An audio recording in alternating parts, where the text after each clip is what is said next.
Medical Superintendent of CWM Hospital, Dr. Temesa Timrawu, the Head of Wellness, Dr. Isabeli Tukana,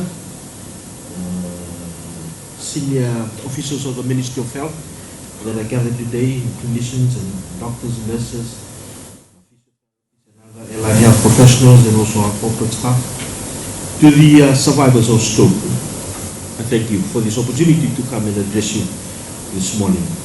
I got off just before 10:30, and as usual, I forgot that I was coming here and I went to theatre. It's very difficult when you work in theatre for 20 years to come to the hospital and forget going to anywhere. So I went to theatre and then I had to remind myself to come here.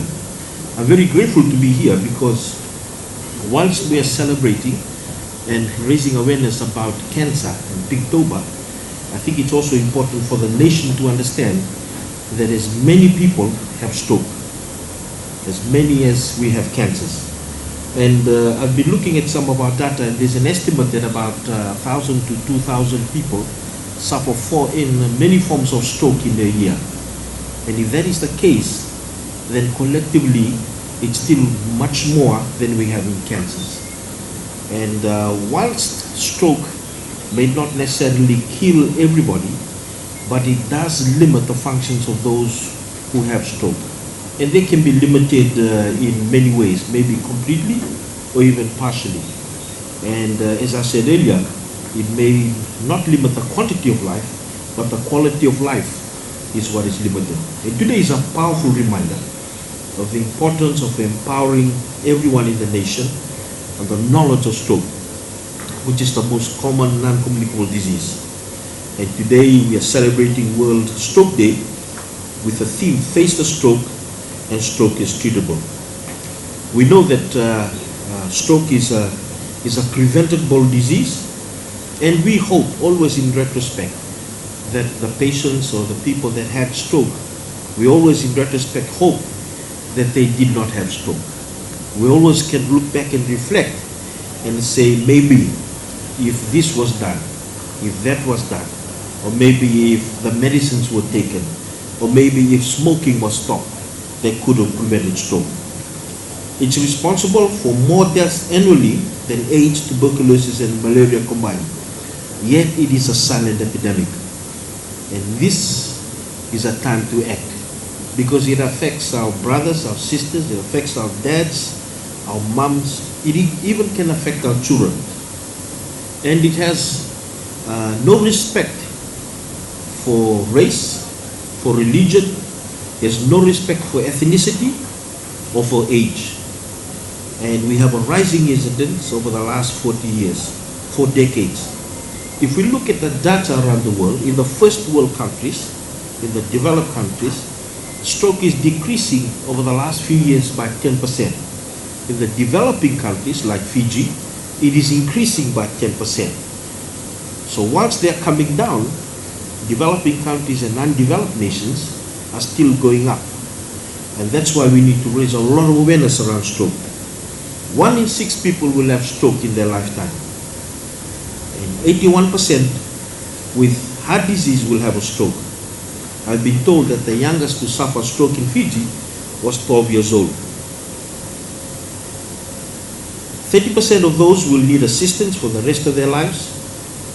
30% will completely recover, and 40% will need some assistance but can do most activities on their own.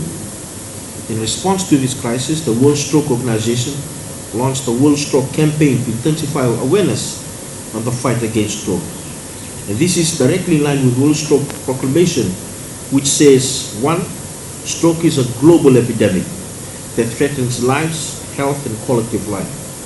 2, it can be prevented, it can be treated, and it can be rehabilitated. And 3, professional public awareness is the first stop to action. One of the important things that is very apparent is that we need more knowledge around stroke, and actions need to be done. I was told by the World Health Organization that hypertension, which is one of the most common causes of stroke, that around the world, only 20% of people who have high blood pressure actually get adequate treatment around the world, irrespective whether in a first world nation or an undeveloped nation. Only 20%. So that is a challenge that I would like to see that we continue to improve on in Fiji, is being able to do preventable things around stroke by ensuring that those who have hypertension, diabetes, heart disease, and the young people that have sickle cell anemia, which is another cause of stroke, that we actually look after them very well to prevent them from having a stroke.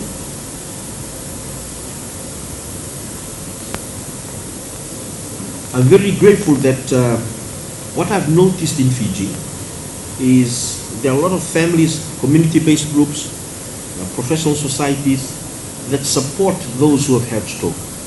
And it's always a gratifying for me when I come into the hospital on a day they have a clinic like today, to see somebody who's had a previous stroke needing assistance and have family that bring them. And I hope that fabric of society where our family supports one another will continue.